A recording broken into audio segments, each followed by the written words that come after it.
¿Sí están viendo esta presentación? Sí, doctor.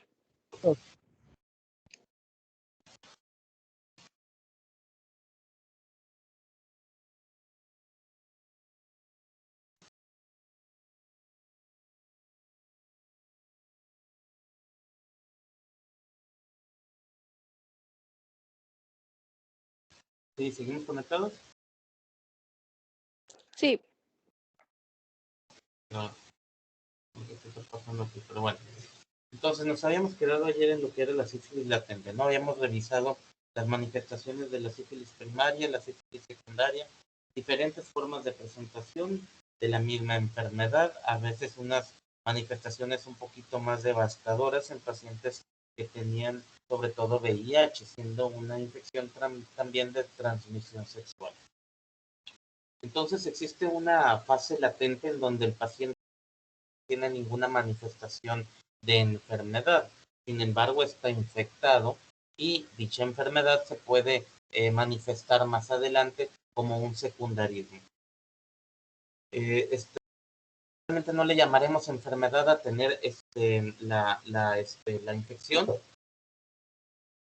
ya que propiamente dicho, pues no tienes una manifestación física, pero como les digo, el paciente se detecta con exámenes de sangre, pero no se encuentra particularmente enfermo. Sin embargo, puedes tener recurrencias de secundarismo más adelante y también puede transmitir la enfermedad, aunque es mucho menos probable que un paciente con sífilis latente pudiera infectar a otra persona.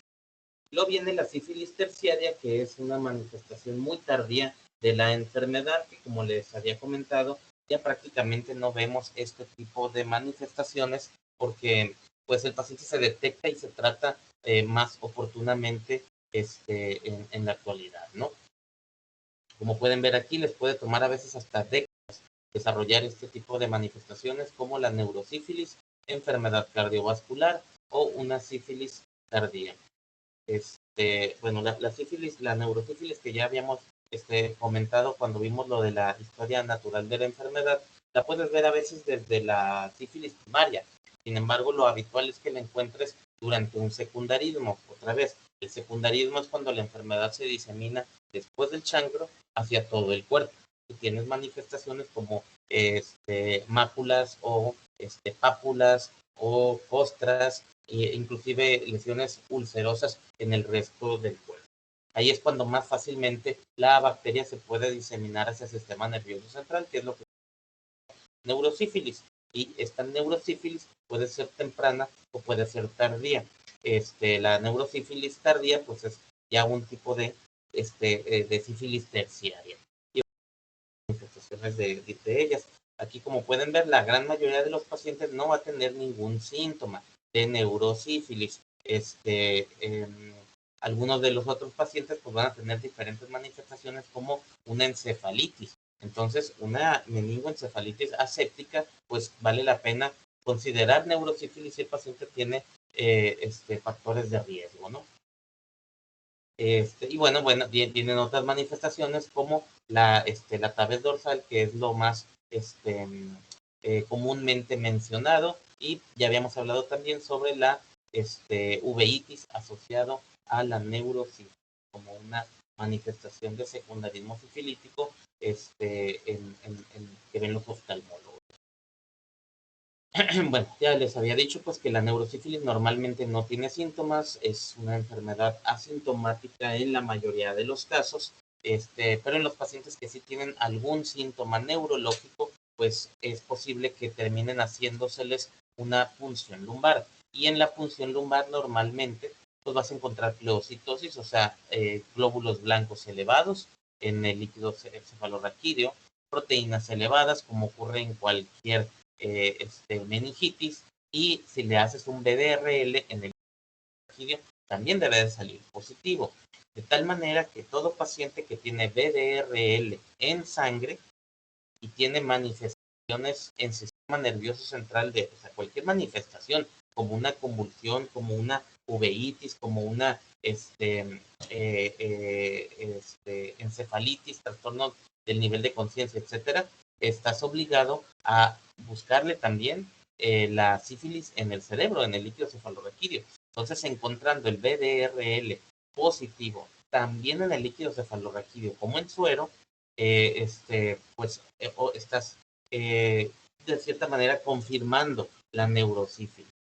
En alguna ocasión, yo rotando en infectología, en el Hospital de Infectología de México en La Raza, sí me llamó la atención un infectólogo, porque un paciente con una encefalitis aséptica le pedía el VDRL en el líquido cefalorraquídeo, pero estaba negativo en suero. Entonces me llamó la atención por qué le pedí esta prueba cuando en suero estaba negativo. Si te pones a revisar la literatura, la verdad es que son rarísimos esos casos en donde te salga negativa la prueba en sangre y positiva en el líquido cefalorraquídeo. Es mucho más posible encontrarla positiva en sangre que en el líquido cefalorraquídeo. Serán muy raros los casos en donde tenga neurosífilis y en sangre te salga negativo. Obviamente, pues esto se refiere a la invasión del sistema nervioso central por esta bacteria y pues las formas en las que van a evolucionar, pues el paciente se cura espontáneamente. Acuérdense que vimos aquella grafiquita de la evolución natural de la enfermedad, en donde pues primero viene el chancro, luego se puede apagar la enfermedad, luego recurre como episodios de secundarismo y luego después de décadas puede venir una manifestación terciaria, pero en cualquier caso el paciente puede infectarse y evolucionar de cualquier manera sin necesariamente durar infectado de por vida. O sea, cualquier paciente puede evolucionar hacia la resolución espontánea en cualquier momento. Pero habrá algunos pacientes que no se curan, que siguen con manifestaciones del sistema nervioso central, y habrá otros que desarrollan pues ya complicaciones crónicas que vamos a ver más adelante. En el caso de una meningitis sifilítica, la verdad es que lo he sospechado yo creo que unas 2 o 3 veces y la verdad es que no recuerdo un solo caso que me haya tocado confirmar. Muchos de estos pacientes pues van a recordar haber tenido un chancro o algún exantema compatible con sífilis secundaria, por eso es importante preguntar sobre los factores de riesgo sexuales en todo paciente con una meningitis. Dicha meningitis pues se puede manifestar de cualquier manera.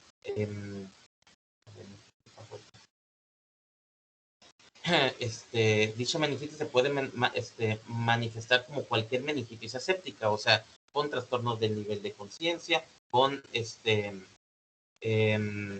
convulsiones, con desorientación, con debilidad, y en el líquido cefalorraquídeo, pues normalmente vas a ver leucitosis linfocítica, o sea, más linfocitos, o sea, glóbulos blancos mononucleares que polimorfonucleares. Y pues obviamente tú esperarías encontrar positivos los anticuerpos en sangre. Existe una sífilis meningovascular, donde el problema es más que nada una situación isquémica. Aquí pueden ver entonces ustedes cómo van a ver signos de focalización, o sea, un sitio específico en un sitio específico neurológico en donde se está manifestando algo, por ejemplo, debilidad nada más de un brazo o nada más de la mitad del cuerpo o afasia, como les digo, una crisis convulsiva o disminución de la agudeza visual nada más de un ojo. Todas esas son manifestaciones de que hay un sitio muy particular del cerebro a donde ya no le está llegando irrigación sanguínea, entonces tienes tejido isquémico y eventualmente tejido que se infarta y pues las secuelas de ahí pueden ser irreversibles. Principalmente pues es la arteria cerebral media la que más frecuentemente termina siendo afectada y pues obviamente es una de las arterias más importantes del cerebro que inclusive un infarto completo puede causarte pues una destrucción pues de la mitad de todo el hemisferio, un hemisferio cerebral. La edad de presentación pues son edades tempranas. Aquí es importante esto porque los infartos cerebrales normalmente no le pasan a gente de 20 y tantos o 40 y tantos años, a menos que tengan un factor de riesgo cardiovascular mayor. Llámale tu diabetes de mal control durante muchos años o alta presión, que no se toma sus medicamentos, un problema de dislipidemia familiar que tiene desde la adolescencia. Sin embargo, esos casos son raros. La mayoría de esta gente hipertensa, diabética mal controlada, empiezan con sus manifestaciones cerebrovasculares después de los 50 o 60 años de edad. Entonces, alguien que tiene un infarto cerebral a estas edades, pues tú tienes que estar pensando algo infeccioso como la tuberculosis meningia que causa vasculitis cerebral o en este caso la neurosífilis, que obviamente pues es mucho más raro que la tuberculosis. Sin embargo, pues volvemos, ¿cuál es el contexto del paciente? Es un individuo con factores de riesgo para enfermedades de transmisión sexual, ha tenido enfermedades de transmisión previamente, se hace pruebas rutinariamente, si es que tiene promiscuidad, etcétera, y si no es así, pues entonces tal vez buscar otra opción de otras enfermedades autoinmunes, pero si no consideras la posibilidad de una sífilis, pues no le vas a hacer pruebas de sífilis. Ustedes ya deben de saber ahorita, a diferencia de la mayoría de la gente, que cuando te hacen exámenes de sangre no te buscan todo. Tú le vas a pedir al paciente lo que te interesa, ¿no? El laboratorio te va a correr. Si le pides una biometría, te va a hacer una biometría. Ese paciente puede tener SIDA y sífilis y no le van a hacer pruebas de SIDA y sífilis a menos que tú se las pidas, ¿verdad? Bueno, cuando se afecta alguna arteria vertebral, pues obviamente vas a tener manifestaciones a nivel de la columna, como por ejemplo una mielitis transversa, ¿no? O sea, una enfermedad isquémica probablemente de un nivel sensitivo a vertebral para abajo. Y pues como ya les había mencionado, pues considera causas reumatológicas como una vasculitis, pero también que son cosas bien raras. Entonces, en las personas jóvenes, como ven aquí, en 50 años de edad, siempre piensa riesgos de infecciones de transmisión sexual, sugiéreles hacer la prueba de sífilis y resultados negativos, pues piensa en otras enfermedades como enfermedades reumatológicas, que normalmente pues ya las valora ahí el internista, ¿no? Algunos síndromes parenquimatosos que ya son mucho más raros. Ya les había dicho que alguna vez me tocó ver a un paciente que tenía tabes dorsal, tenía una marcha un poco atáxica, con una marcha, la verdad es que ni tan atáxica, más bien una marcha muy extraña, típica de este tipo de pacientes, pero no era mi paciente, nomás venía aquí por su tratamiento antirretroviral. En un segundo.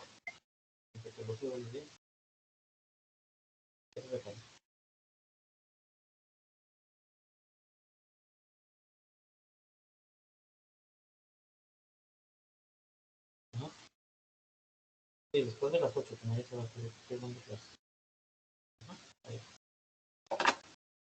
Perdón. Entonces, ni siquiera era un paciente mío, era un paciente que ya había atendido aquí la doctora Estrada en su momento y pues quedó con esas secuelas.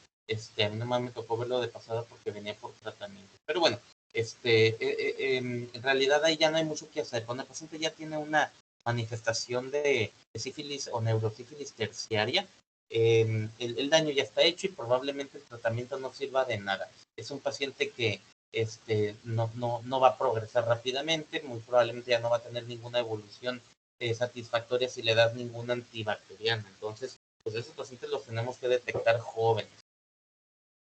Estas enfermedades terciarias, pues a veces sí son muy destructivas y muy graves, con secuelas importantes, inclusive riesgo a la muerte, como en el caso de la neurosífilis o en el caso de la sífilis cardiovascular, pero también existe la sífilis tardía benigna, que son manifestaciones destructivas locales, pero pues más allá de algunas pues secuelas tal vez motoras o estéticas, no ponen en peligro la vida. Como pueden ver aquí, son lesiones indolentes, o sea, progresan lentamente, causando poco daño al paciente y tarda mucho tiempo en que esto evolucione. Pero sí, destruyen tejido, causan efecto de masa, a veces se pueden presentar en la piel causando unas manifestaciones desfigurantes.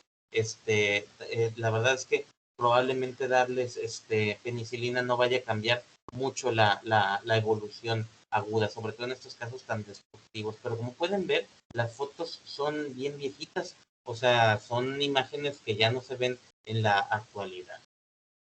Y luego tenemos la sífilis cardiovascular, que como pueden ver aquí, pues son manifestaciones que sí pueden poner en peligro la vida. Aquí ven ustedes cómo la aorta se ve desde la radiografía posterior anterior y en un estudio tomográfico, pues ven este gran efecto de masa que está causando esta arteria y obviamente que implica riesgos de trombosis y eventual pues compresión de órganos y eventual hemorragia. Entonces, nunca he visto un paciente con esas manifestaciones, la hemos llegado a sospechar, pero la confirmación nunca la hemos llegado a tener.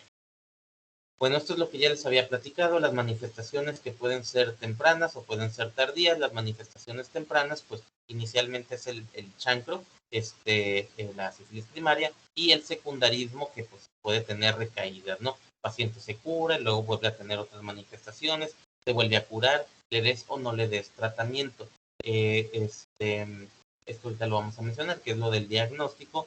Y en una enfermedad latente, pues normalmente no hay lesiones clínicas, pero los anticuerpos es lo que te determina confirmando la enfermedad, y es una enfermedad curable, al igual que una sífilis primaria o secundaria. Con tratamiento se curan en el 100% de los casos. A veces tienes que dar un segundo tratamiento, sobre todo en pacientes inmunodeprimidos, pero lo de menos, la mayoría sí se van a curar. Y luego en el caso de la sífilis terciaria, pues aquí sí el paciente, tú lo puedes curar de la infección, pero en realidad no le vas a quitar esas secuelas que ya le dejaron al paciente. Y en el caso de, bueno, la sífilis latente, esa siempre es curable, nada más se refiere a la infección, y la infección la puedes eliminar con antibióticos. Bueno, entonces esto es lo que les mencionaba sobre la confirmación de la enfermedad, sobre los anticuerpos, que es como hacemos el diagnóstico en la actualidad. No lo hacemos por biopsia casi nunca, y no lo hacemos por campo oscuro porque no tenemos dicho microscopio del campo oscuro. Entonces tenemos dos técnicas, ¿no? La detección de espiroquetas, que es esto que ya les he mencionado, que no lo hacemos, y lo que sí hacemos es la serología, con pruebas no treponémicas y las pruebas treponémicas. Súper importante que aprendan cuáles son las no treponémicas y cuáles son las treponémicas, y cuáles son las diferencias entre un tipo de pruebas y la otra, porque de ahí va a venir la adecuada interpretación de los resultados. Esto pues ya lo habíamos mencionado, el campo oscuro que no tenemos a nuestra disposición, la histología, que la verdad es que no la empleamos rutinariamente, no tenemos técnicas, a menos institucionalmente, para teñir este tipo de treponemas, que a veces son chiquitos y a veces los patólogos no tienen la experiencia para verlos. Y también podemos buscarlo a través de PCR, pero no conozco ningún laboratorio en la actualidad que haga PCR, al menos aquí en Mexicali, para treponema pallidum. Entonces, lo más importante aquí son las pruebas serológicas, ¿de acuerdo? Anticuerpos. Estas pruebas son, las no treponémicas, son las que nos permiten darle un seguimiento al paciente, como aquí dice, papel fundamental en el seguimiento. ¿Por qué? Porque es una prueba cuantificable, es una prueba que cuando el paciente lo acaba de detectar, te va a dar un número, y conforme le das tratamiento, ese número tiene que bajar y eventualmente, muy probablemente, desaparece, o sea, que resulta negativo. Entonces, te permite saber que el paciente está respondiendo bien o no. Entonces, fundamental para el seguimiento del paciente. Te lo informan, como les digo, con una dilución, y a mayor dilución, pues significa que tienes más anticuerpos. De esa manera, pues conforme pasa el tiempo, tú diluyes un poquito la muestra y ya en menor dilución se negativiza y tú sabes que está bajando la cantidad de anticuerpos. Normalmente, pues sí, que les quede eso bien claro, te busca anticuerpos, no te busca el microorganismo. Te pueden dar resultados falsamente positivos con otras enfermedades, entonces por eso una prueba no treponémica se tiene que confirmar. ¿Cuáles son las pruebas treponémicas que normalmente utilizamos al menos aquí en Mexicali? Pues tenemos de dos, que son estas que están aquí. El VDRL, que significa Venereal Disease Research Laboratory Test, y la prueba de la reactina plasmática rápida, que es RPR. En Estados Unidos, por algún motivo, como que el RPR ha desplazado al VDRL, aunque el VDRL se considera la prueba estándar. No sé, la verdad, pues no soy químico, entonces Desconozco si es más fácil llevar a cabo el RPR o si es más barato, pero para efectos prácticos ambos te los va a reportar a manera de una dilución, o sea, te lo va a decir en 1:1, 1:2, 1:4, 1:8, 1:16, 1:32, 1:128, 1:256 y nunca he visto una titulación mayor que 1:256, pero el punto es que así es como te lo tiene que reportar el laboratorio. Y algo que sí quiero que les quede muy claro es que normalmente no puedes darle el seguimiento o no debes de darle el seguimiento con un laboratorio diferente. O sea, que si yo le pedí una prueba BDRL para confirmar la enfermedad, que realmente no es una confirmación, te la pido como una prueba de tamizaje, ¿no? Y decido que el paciente tiene sífilis y le empiezo tratamiento. Si les digo que estas son pruebas que tienen que llevar un seguimiento, pues entonces le voy a volver a pedir la prueba tal vez en unos 3 meses y yo quiero ver que sus anticuerpos hayan bajado o mejor aún que ya salga negativa la prueba. No debería yo de pedirle ahora un RPR.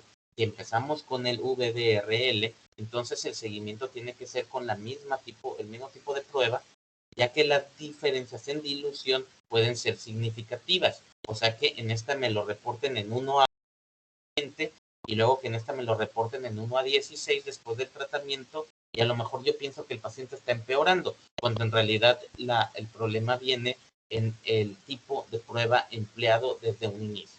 Entonces, si yo le pido a un paciente esta prueba para empezar, con esta prueba les doy el seguimiento. O con esta, ¿no? No importa. El punto es que con este te detectaste, entonces tú le dices al paciente, te voy a dar el medicamento y vas a venir con otro resultado, pero te haces la prueba en el mismo laboratorio y esta mismita prueba. ¿Sí? No vayan a cometer ese error de que, bueno, repítetela en el laboratorio que tú quieras. Normalmente sí, yo no les pongo muchas limitaciones a mis pacientes. En el caso de cultivos, sí los mando al laboratorio de mi confianza. En el caso de sífilis, sí que se la haga en el mismo laboratorio en donde se tomó la primera prueba.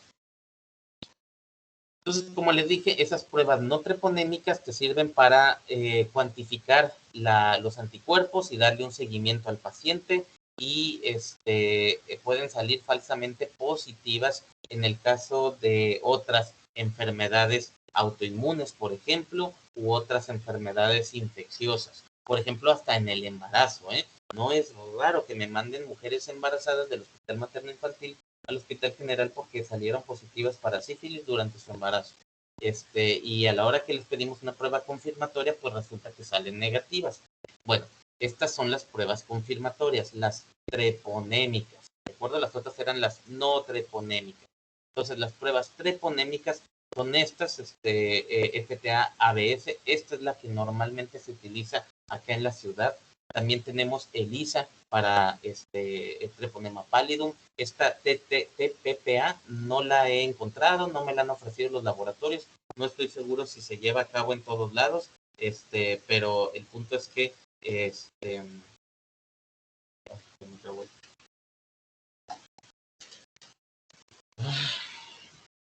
bueno, el punto es que las pruebas treponémicas son nuestra confirmación. Si alguna vez tuviste una prueba, o sea, si ahorita alguno de todos ustedes deciden ir a hacerse una prueba de estas treponémicas y salen positivos, pero nunca han tenido síntomas de sífilis, nunca les habían hecho la prueba, pero nunca creyeron haber estado infectados de sífilis, esta prueba lo que te dice es que sí has tenido sífilis en algún momento en tu vida. Pero aguas con esto, no significa que ahorita estén infectados, ¿de acuerdo? O sea, las pruebas treponémicas es como tener una ELISA para VIH. Si alguna vez te infectaste de VIH, toda la vida vas a tener el ELISA positivo. Digo, la diferencia estriba en que el VIH pues no se cura, ¿no? Y esta enfermedad sí. Pero los anticuerpos estos que estoy mencionando, de treponémicos, esos persisten positivos, como dice aquí, toda la vida, ¿de acuerdo? Pueden ser más sensibles y más específicos a veces que las pruebas no treponémicas y eso pues es lo que las hace pruebas confirmatorias, pero aguas con eso, no necesariamente significa que el paciente está infectado en este momento, así que alguna vez recuerdo claramente un paciente que me llegó del otro lado, era un paciente que lo trataban en Estados Unidos y tenía unos síntomas sumamente extraños, inespecíficos, que dolor de cabeza, pérdida de apetito, debilidad, y le dijeron que tenía sífilis, en base a una prueba, un BDRL, y le dieron tratamiento, y mejoró, porque el paciente ya prácticamente no tenía ningún efecto secundario, y luego como seguimiento se les ocurre hacerle un FTA-ABS. El médico que lo pidió esa prueba, pues a ver si ya se había curado, o no sé para qué demonios se la pidió, o no sé si se la pidió desde el principio, pero se le hicieron meses después, y con el resultado positivo fue conmigo el paciente porque pues estaba angustiado porque seguía estando positivo. Entonces, pues es una consulta bien fácil para mí, y lo mismo debería ser una consulta bien fácil para ustedes, ahora que ya saben esto, ¿no? Obviamente eso significa que el paciente, pues tuvo sífilis. Hasta ahí, hasta ese momento, se confirmaba la enfermedad, y a pesar de que hubiera mejorado con la penicilina, pues es una prueba terapéutica, pero no es una confirmación. Entonces, el tener un FTABS nuevo, pues simplemente te dice que el paciente efectivamente había tenido sífilis, pero no dice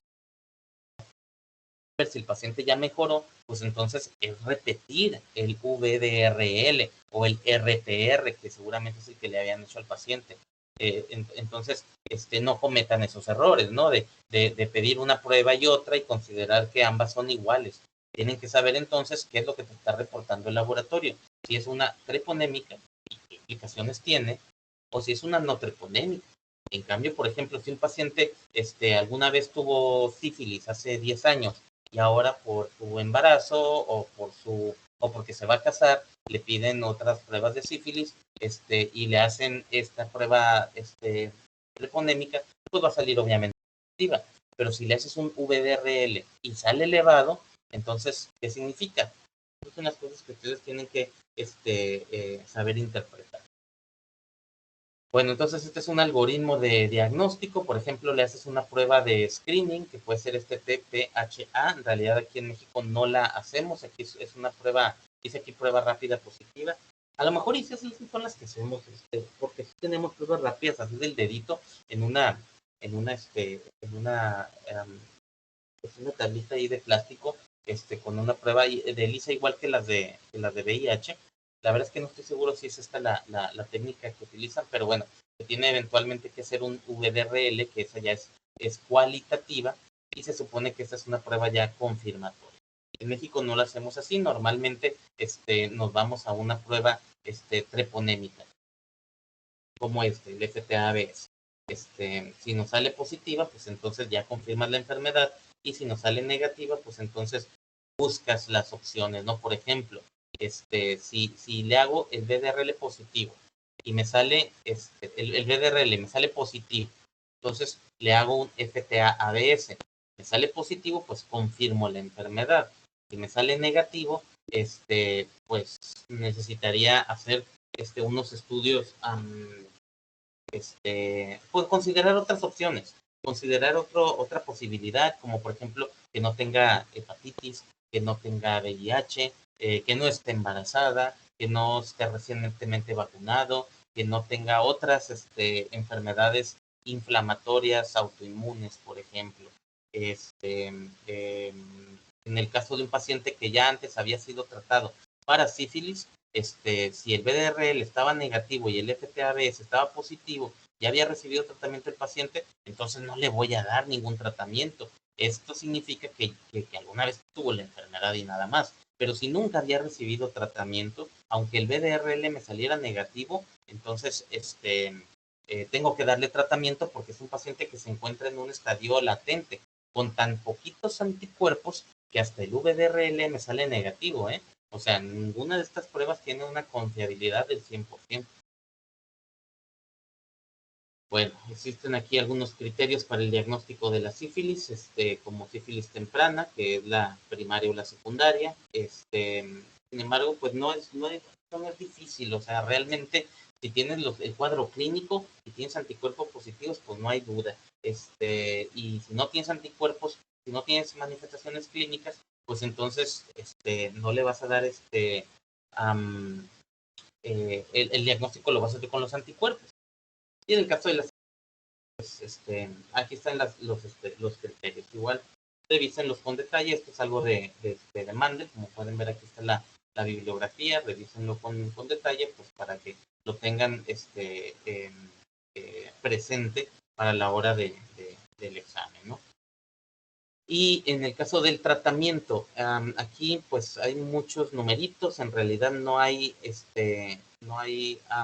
mucho que discutir, se ve un poquito complicado, pero lo vamos a ver en otra presentación de una manera más clara. Déjenme les pongo la otra presentación que tiene un enfoque diferente hacia sífilis y el embarazo.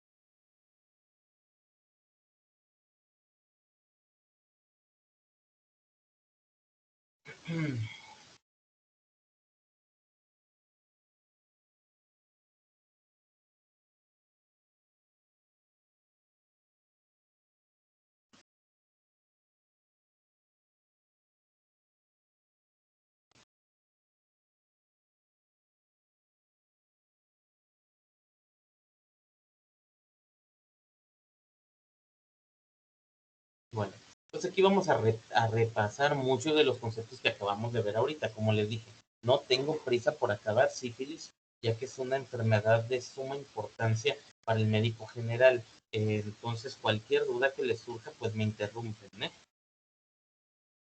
¿eh? Aquí tenemos unos casos clínicos y como les dije, esto tiene un enfoque principalmente para el embarazo y es que es de lo más importante. Una persona con sífilis que tú detectas con sífilis primaria o secundaria, no le va a poner en peligro la vida del paciente. Les digo lo de la neurosífilis en realidad es muy raro. Es más importante aquí pues las propias manifestaciones del paciente y el riesgo de que transmita la enfermedad a otras personas. Pero lo que más nos preocupa es la mujer embarazada, ya que esta puede transmitir la enfermedad a su bebé cuando está todavía en formación y eventualmente puede causarle pues manifestaciones desde el nacimiento con secuelas para el resto de su vida desde que está naciendo. Bueno, aquí tenemos unos cuantos casos clínicos que igual y los revisamos para mañana. Entonces mañana hacemos una sesión interactiva sobre estos casos clínicos. Entonces, pues bueno, epidemiológicamente, la región de las Américas es una de las zonas con menor prevalencia de sífilis. Y sin embargo, es una enfermedad que no termina de desaparecer. Esto ya lo habíamos visto desde la clase anterior. Las manifestaciones ya entonces las conocen, la sífilis primaria, que es el famoso chancro sifilítico, tanto en la región de la vulva en la mujer como en el pene en el hombre. Luego la sífilis secundaria, que son estas ronchas que ocurren en todo el cuerpo y no respetan palmas ni plantas. Y luego tenemos la sífilis terciaria, que es aquellas lesiones gomosas destructivas que pueden afectar inclusive el hueso. Le das tratamiento y si bien curas la sífilis como tal, en realidad no puedes quitar el daño que ya se generó. Pero lo que ustedes más frecuentemente se van a encontrar en la consulta, pues también es sífilis terciaria, las manifestaciones en todos los órganos que puede dar la sífilis terciaria, pero como les mencionaba, lo que más frecuentemente se van a encontrar en la consulta es la sífilis latente. O sea, una persona aparentemente sana que va a un chequeo o que fue a donar sangre y que salieron positivos para sífilis cuando ellos no recuerdan nunca haber tenido ninguna manifestación de estas enfermedades y no se sienten mal, inclusive hasta no lo pueden creer y muchos dicen ha de ser un error y pues bueno, para ello necesitamos pruebas confirmatorias. Aquí es importante también que ustedes recuerden la diferencia entre sífilis latente temprana y sífilis latente tardía. ¿Alguno de ustedes me puede decir por qué es importante hacer la distinción entre una sífilis temprana que tiene menos de un año de haberla adquirido o una sífilis tardía que tiene más de un año de que el paciente se infectó?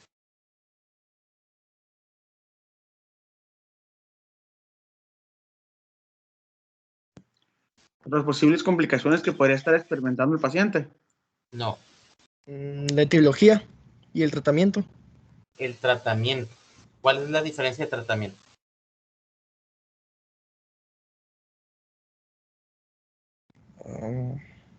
¿No? Ahí leyó tratamiento de sífilis.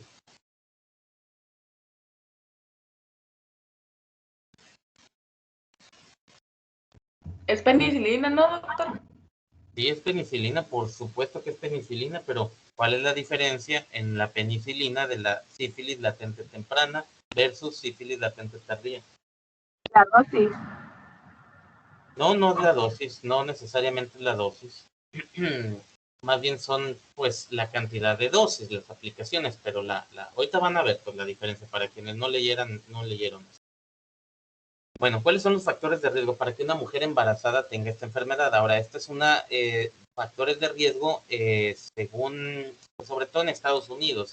Esto es una publicación hecha en poblaciones norteamericanas, pero ya se demostró que las personas con un nivel socioeconómico bajo o que tengan menos de 30 años de edad, que fueran afroamericanas o que no tuvieran un control prenatal porque no tienen muchos muy buenos servicios de salud. Ya ven cómo se quejan mucho en Estados Unidos de que la atención médica es carísima y no puedes ir a que te atiendan gratis como aquí en un centro de salud.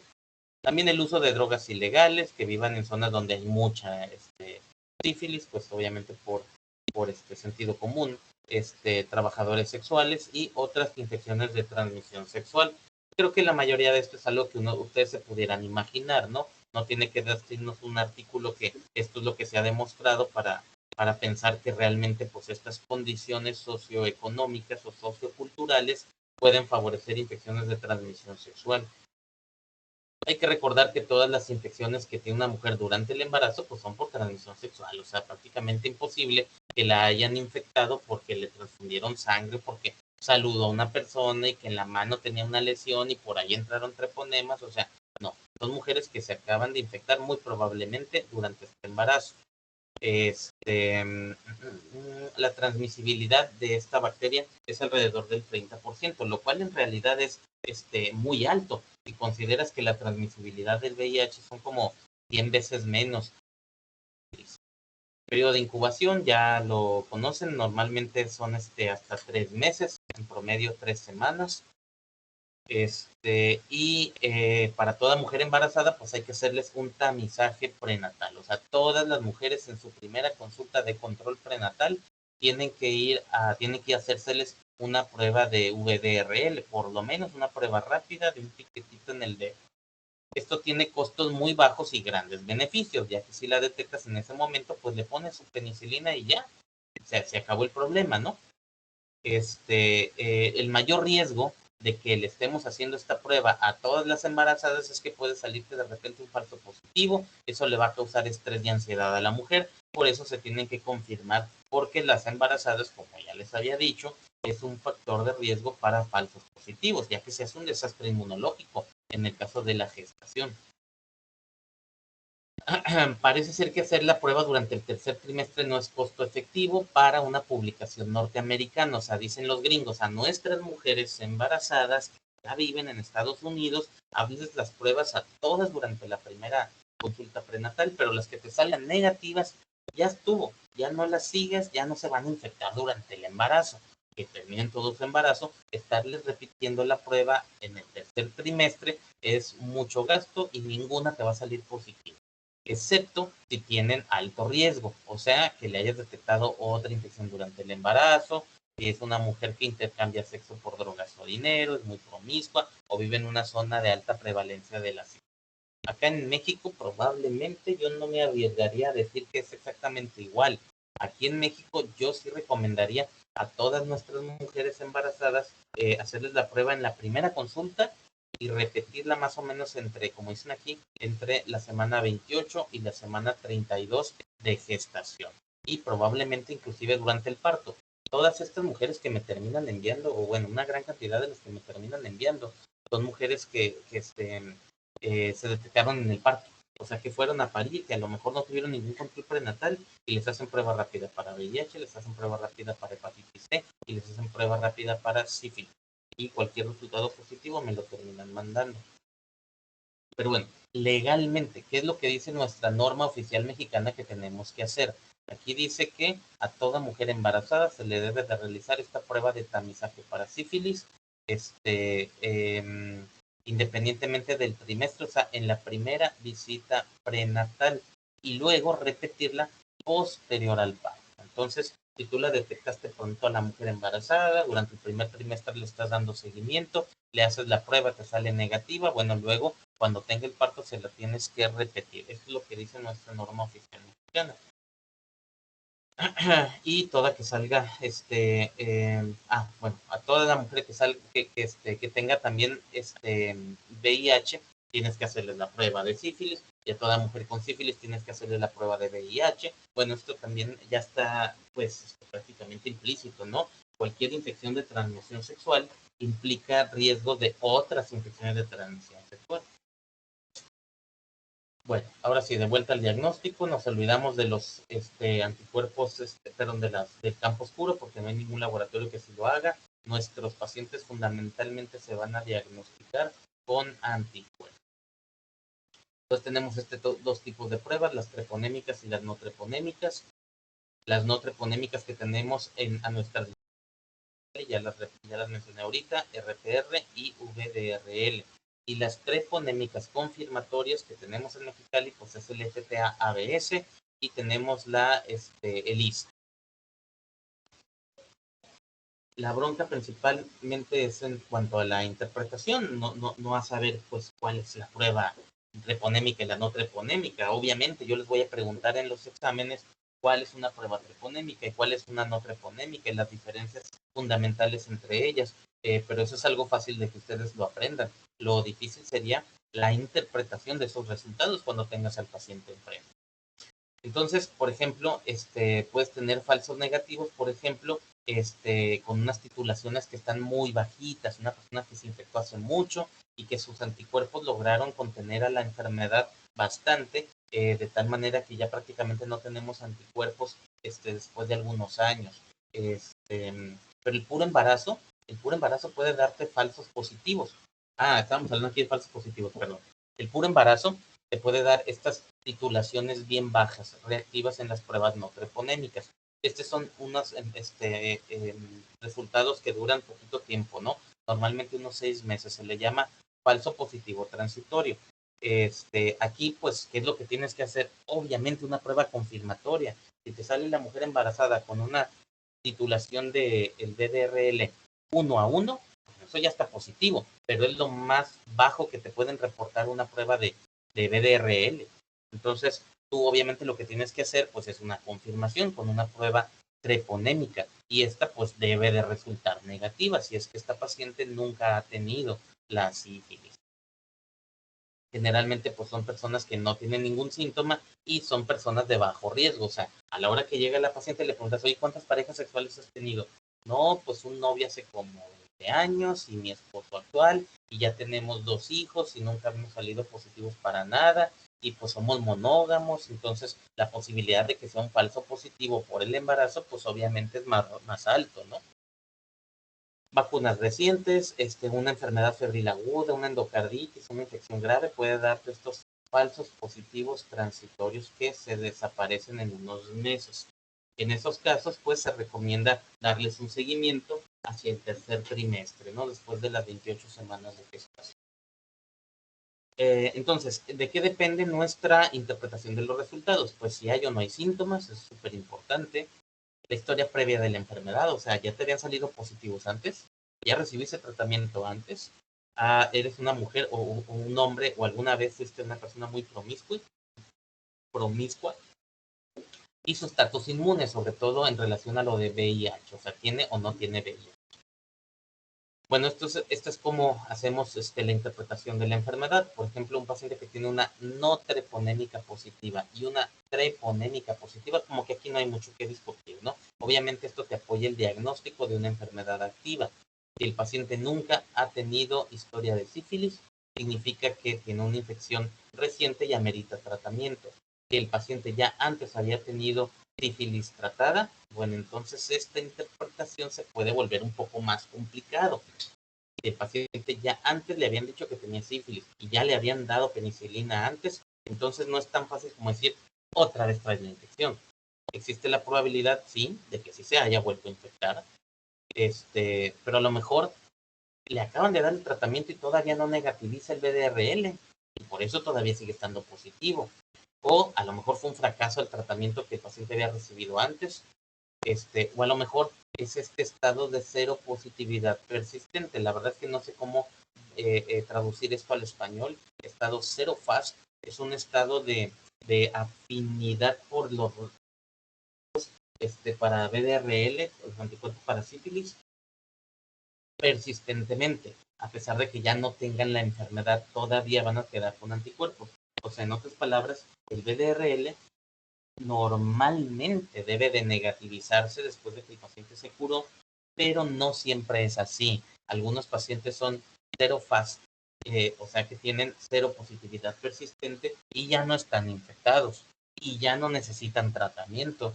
Sin embargo, van a seguir con anticuerpos no treponémicos positivos, así que ahí es en donde esto se hace un poquito más difícil de interpretar. Digo, pues con la experiencia no es tan difícil y aparte hay criterios para ello, así que nada tan fácil como seguir las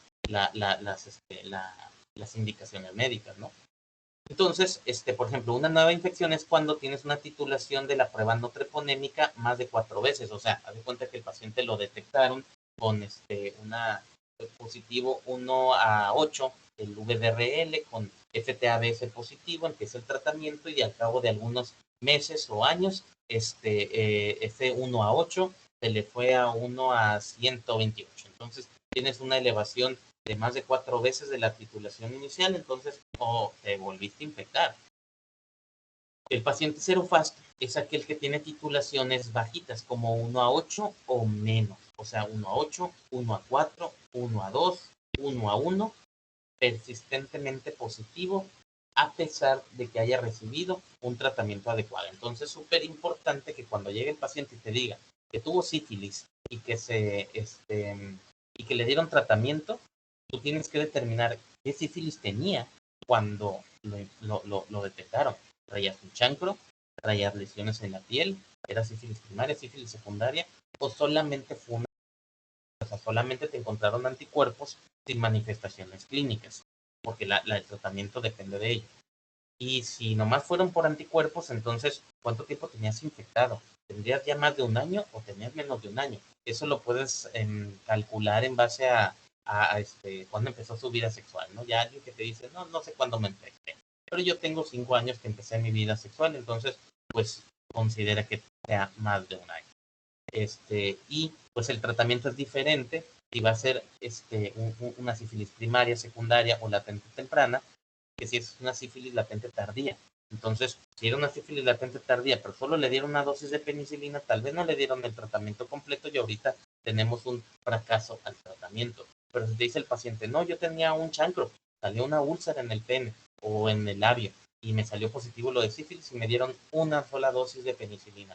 Pues la verdad es que esa puede ser el tratamiento completo. Entonces, si ya el paciente recibió un tratamiento adecuado para la sífilis que aparentemente tuvo, y tienes anticuerpos así bajititos como 1 a 4, 1 a 8, entonces, y el paciente ya no trae ningún síntoma clínico, ninguna manifestación clínica de que tenga sífilis en este momento, entonces puedes decir, no, ¿sabes qué? Tú eres un paciente cero fast y vas a persistir positivo por mucho tiempo más. Entonces, no necesita tratamiento ni necesitas hacerle ninguna prueba. Y no se les ocurre esa estupidez de, vamos a hacerle una prueba confirmatoria. Te está diciendo el paciente que tuvo sífilis hace 5 años, o hace 10 años, o hace el tiempo que haya sido, en una prueba confirmatoria, obviamente que le va a salir positiva, pero pues cuestan una lana. Entonces, no, y te va a salir positivo y luego tú, si no sabes ni lo que estás haciendo, pues le vas a decir, no, si estás infectado ahorita y necesitas tratamiento. O sea, en otras palabras, la confirmación de que el paciente pueda tener una infección en este momento activa sería con una prueba no treponémica, ¿de acuerdo? Con una prueba cuantitativa. ¿Cuál es la posibilidad de que el paciente quede con un estado cero fast, que el paciente se detectó y se trató durante la sífilis latente temprana o cualquier sífilis temprana, o sea, de menos de un año de evolución? Pues menos del 20%, que sigue siendo un número alto. O sea, muchos pacientes no te van a salir negativos rápidamente y de por vida. Y si el paciente se detectó después de un año, entonces tienes más probabilidades de que siga con títulos positivos bajitos por largo tiempo. Bueno, todo lo demás, que sigan positivos, que no haya bajado la titulación, que se te eleva a cierto nivel, pues implica un fracaso terapéutico. ¿Cómo interpretamos una no treponémica positiva, pero con la confirmatoria negativa? Pues muy probablemente este va a ser un falso positivo, o tal vez implica que, sobre todo en los embarazos, ¿no? Esto ya se los había mencionado, enfermedades febriles agudas, endocarditis, neumonías, fiebre, vacunación, VIH, uso de drogas intravenosas, lupus y otras enfermedades autoinmunes. PDRL positivo, pero la confirmación negativa. Una prueba no treponémica negativa, pero la treponémica o confirmatoria positiva, esto le llamamos un resultado discordante. No siempre se hace así. Normalmente pues hacemos la no treponémica y la queremos confirmar, pero no está mal ni incorrecto que empieces por la treponémica y si te sale positiva, entonces le haces la no treponémica para cuantificar, ¿verdad? Sí les suena esto posible, ¿no? Vamos a hacerle la prueba a todas las personas y el que me salga que tiene sífilis o que alguna vez haya tenido sífilis, les hago el VDRL y para tener un numerito y darle seguimiento. No es ninguna confirmación, pues la confirmación la tienes con esta prueba que es más costosa. Pero en algunas partes así lo hacen, con una prueba primero esta y luego hacen esta. De hecho, acá en el Laboratorio Estatal de Salud Pública a veces hacen esto.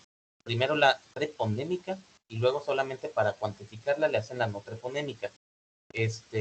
A veces te sale esto negativo. Como pueden ver aquí en un estudio hecho en Nueva York, en el 3% de más de 110,000 casos de salieron así, con resultados discordantes.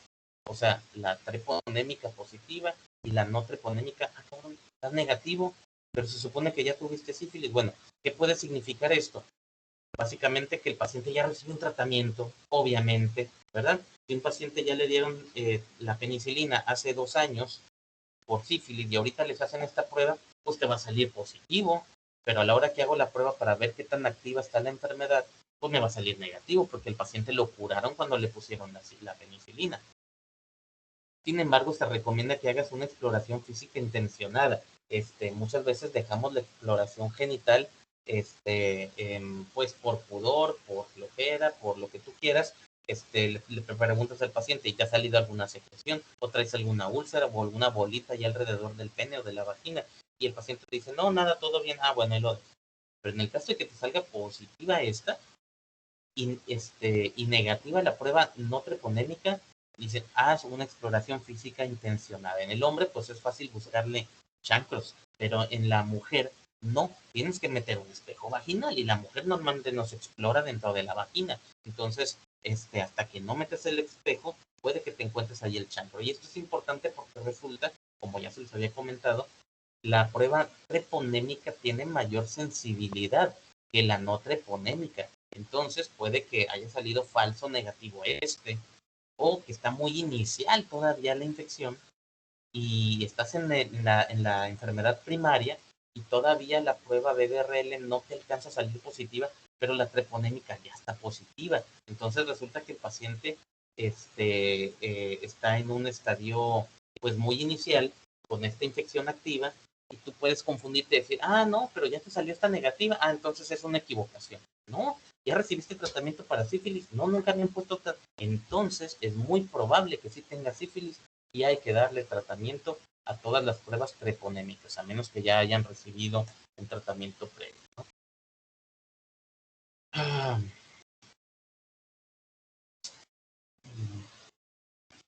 Ok, entonces rápidamente el tratamiento en los últimos minutos que nos quedan es penicilina. No hay una alternativa mejor que el paciente en una embarazada, ¿de acuerdo? Sí hay alternativas en las no embarazadas, pero en las mujeres embarazadas no hay alternativas. Si ella es alérgica, la tienes que desensibilizar para la penicilina. Existe una posibilidad de enfermedad de Harish-Hertzheimer, que es una persona a la que le aplicas penicilina y luego desarrolla fiebre, dolor de cabeza, malestar, ronchas, inclusive se les puede bajar la presión, pero esto es bien raro. Miren, este es un estudio en un montón de mujeres, es un estudio ya viejito, pero es importante en el caso de las embarazadas que reciben sifiloterapia, o sea, tratamiento con penicilina para sífilis, que tienen sífilis primaria, a 3 mujeres que les pusieron la penicilina desarrollaron esta reacción. Si estaban en una sífilis secundaria, A 12 de 20 que estaban en sífilis secundaria desarrollaron la enfermedad, la reacción de Harish-Herxheimer. Y a las personas que tenían sífilis latente, a ninguna le pasó. Entonces, si tienes una embarazada que te sale positiva, pero no tiene ningún síntoma de sífilis primaria ni secundaria, la probabilidad de la reacción de Harish-Herxheimer es muy rara. Entonces, pónganle la penicilina.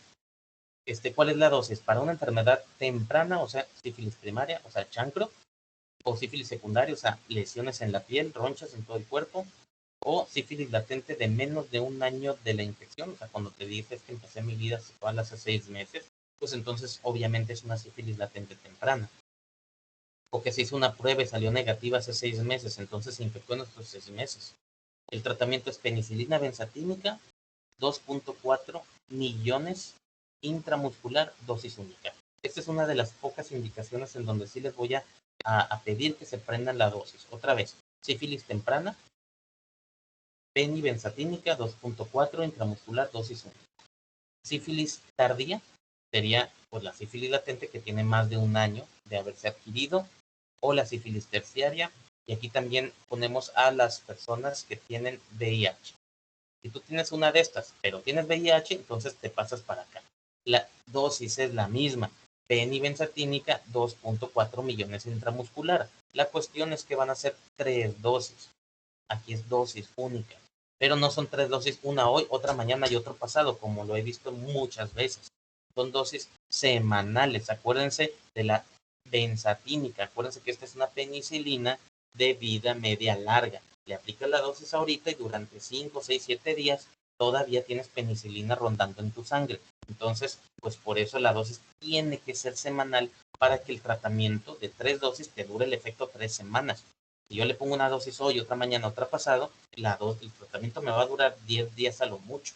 Entonces, y vas a tener sobrecarga de penicilina innecesariamente.